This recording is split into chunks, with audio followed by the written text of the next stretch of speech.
शासनाने आमच्या मागण्या मान्य न केल्यास कोथेरी धरण प्रकल्प जागेतच आत्मदहन करू असा गंभीर इशारा महाड तालुक्यातील कोथेरी धरण प्रकल्पग्रस्तांनी प्रशासनाला दिलाय। शुक्रवारपासून या प्रकल्पातील 65% लाभार्थी योजनेतील प्रकल्पग्रस्तांनी धरण प्रकल्प जागेतच बेमुदत ठिय्या आंदोलन सुरू केले। जोपर्यंत आमचा निर्णय होत नाही तोपर्यंत धरण गळभरणीचे काम करू देणार नाही अशी ठाम भूमिका घेतली। यावेळी महाड पाटबंधारे विभागाच्या अधिकाऱ्यांनी त्यांच्याशी प्राथमिक स्वरूपात चर्चा देखील केली। मात्र जोपर्यंत जिल्हाधिकाऱ्यांसोबत सार्वजनिक बैठक होत नाही आणि त्यामध्ये आमच्या मागण्या मान्य करण्याचे ठोस आश्वासन लिखित स्वरूपात दिले जात नाही तोपर्यंत आंदोलन मागे न घेण्याचा निर्धार या प्रकल्पग्रस्तांनी केला आहे। सध्या या आंदोलनाला 5 दिवस उलटूनही प्रशासनाकडून अद्याप कोणतेही ठोस आश्वासन या प्रकल्पग्रस्तांना मिळालेले नाहीये। महाड तालुक्यातील कोथेरी येथील बहुचर्चित धरण, या धरणामध्ये जे काही काम चालू आहे ते प्रकल्पग्रस्तांनी बंद पाडले। गळभरणीचं काम हे बंद पाडलेलं आहे। त्यांच्या काही प्रमुख मागण्या आहेत, त्या मागण्या काय आहेत आणि त्यांचं आंदोलन काय आहे याविषयी आपण जाणून घेणार आहोत। नमस्कार, काय तुमच्या मागण्या आहेत? आज तुम्ही 2 दिवसापासून जे काही ठिय्या आंदोलन केलेलं आहे तर नक्की विषय काय आहे आणि धरणाच्या बाबतीत तुमची काय भूमिका आहे? आमची प्रमुख मागणी आहे ती लाभ क्षेत्रामधली पर्यायी जमिनीची मागणी आहे। लाभ क्षेत्रातली पर्यायी जमीन तुम्हाला जर शासनाला निघत नसेल तर त्याच्यावरती पॅकेज द्यायचं आणि पॅकेज देऊन हा प्रॉब्लेम सोडवायचा आहे अशी आमची प्रमुख मागणी। ती जर मागणी सुटली तर धरण होऊ शकतं आणि जर ती मागणी सुटणार नसेल तर ही गळीमध्ये तुम्हाला माती टाकायला ग्रामस्थ देणार नाहीत।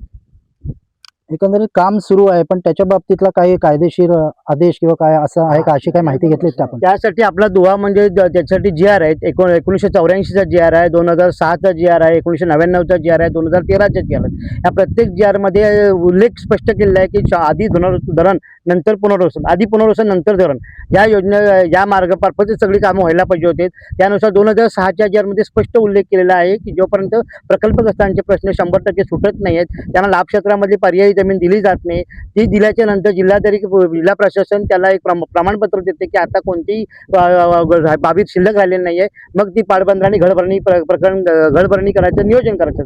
तसं केलेलं नसताना सुद्धा पाटबंधारे विभाग जबरदस्तीने गळभरते, त्याला आमचा तीव्र निषेध आहे।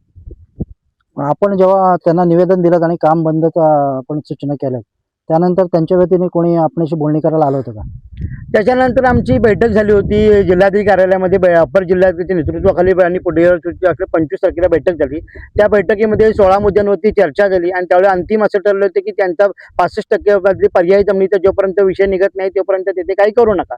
परंतु हे सगळं विरोध डावळून त्या विलेला नियमाला बाजूला ठेवून सुद्धा पाटबंधारे विभागाने रात्रीचे काम चालू करून त्यांनी गळीमध्ये सुरुवात केली आणि जेव्हा आम्हाला कळलं की गळीमध्ये जे पूजा करून त्यांनी गळ भरायला सुरुवात केली तेव्हा आम्ही सगळे जागे होऊन ह्या आंदोलनाला डिसकले आणि मग आम्ही आमचे राष्ट्रीय नेते श्रमिक मुक्ती दलाचे त्यांना आम्ही फोन केला, डॉक्टर भारत पाटणकर, आणि त्यांच्या नेतृत्वाखाली हे आंदोलन चालू आहे। आणि हे आंदोलन जोपर्यंत आम्हाला तुम्ही 65% पर्यायी जमिनीचा लाभ आम्हाला देत नाहीत, जोपर्यंत प्रकल्प कसे दाखले देत नाही, बारीक ज्या 16 गोष्टी इतर आहेत त्याच्या पूर्ण होत नाही तोपर्यंत हा लढा आमचा कायम राहणार आहे आणि ह्या धरणाला पूर्ण विरोध राहणार आहे। आम्ही त्यांना धरणाची इतर काम करण्यासाठी परवानगी दिलेली आहे, फक्त घळीमध्ये येऊ नका। घळीचा प्रश्न सुटण्यासाठी आपल्याला लाभ क्षेत्रातल्या पर्यायी जमिनीचा तोडगा काढणे गरजेचं आहे।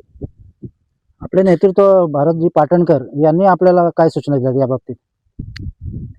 त्यांचं असं म्हणणं आहे की कोणतीही कायदा सुव्यवस्था बिघडणार नाही याची काळजी घ्या, शांततेने लढा। आपल्याला प्रशासनाला आपल्या कायद्याच्या बाहेर जायचं नाही आहे, आपण शांत बसून मार्ग काढण्यासाठी आपण धरणाच्या गळीमध्ये जाऊन आडवं पडायचं आहे, तिथे शांत बसून आंदोलन करायचे आहेत। पण कुठल्याही शासन अधिकाऱ्यावरती किंवा त्यांच्या चालणाऱ्या कामाच्या गाड्यांवरती दगडफेक करायची नाही, कायदा हातात घ्यायचा नाही याची काळजी घ्या आणि आंदोलन चालू ठेवा। त्याप्रमाणे आम्ही त्यांच्या आदेशानुसार आम्ही कुठलाही कायदा हातात न घेता शांतपणे आंदोलन करण्याचा निर्णय घेतला आणि आम्ही इथे ठाम बसणार। एकंदरीत आता आपली शेवटची जी अंतिम भूमिका आहे ती ठामपणे काय राहणार आहे?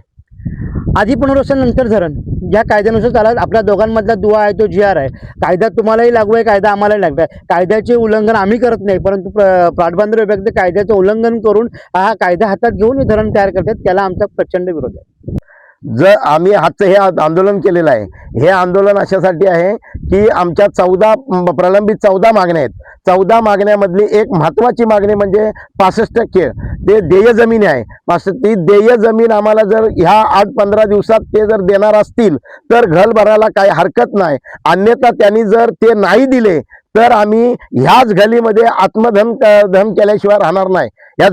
या जमिनीमध्ये आम्ही आमचा प्राण दिल्याशिवाय राहणार नाही. तर एकंदरीत या प्रकल्पग्रस्तांचं जे काही मागण्या आहेत त्या पूर्ण झाल्याशिवाय धरणाच्या घळभरणीला ते कामाला ते पूर्ण करून देणार नाहीत असा त्यांनी निर्धार केलेला आहे.